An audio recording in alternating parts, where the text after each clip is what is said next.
तुम जिसे विवाह कहते हो, मैं उसे आत्महत्या कहता हूं। एक जीते जागते व्यक्ति का एक संस्था बन जाना, एक पति बन जाना, एक पत्नी बन जाना, ये जीवन नहीं है, ये जीवन का अभिनय है। क्या तुमने कभी दूल्हे को घोड़ी पर बैठे हुए गौर से देखा है?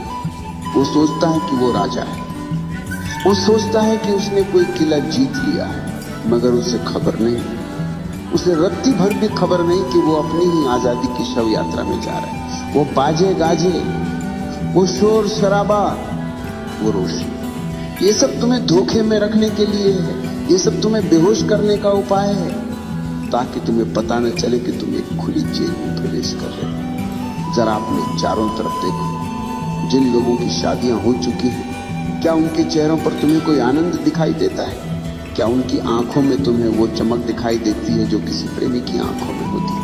नहीं, वहां सिर्फ थकान, एक ऊब है, एक बासीपन है।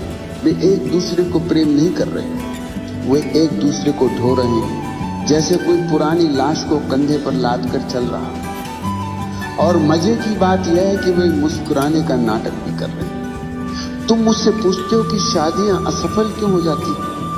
मेरा जवाब थोड़ा कड़वा है, मगर सत्य हमेशा कड़वा ही होता है। शादियां असफल इसलिए नहीं होती कि लोग बुरे हैं, शादियां असफल इसलिए हैं क्योंकि विवाह की पूरी व्यवस्था ही इंसान के स्वभाव के खिलाफ है। मनुष्य एक बहती हुई नदी है और विवाह एक ठहरा हुआ तालाब।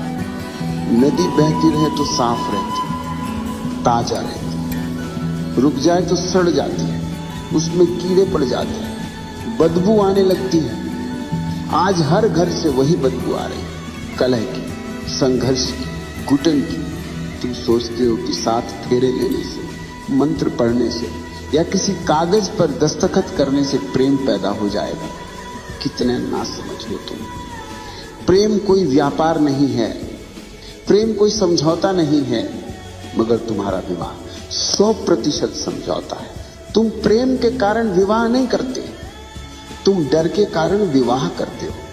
तुम्हें डर है अकेलेपन का, तुम्हें डर है बुढ़ापे का, तुम्हें डर है समाज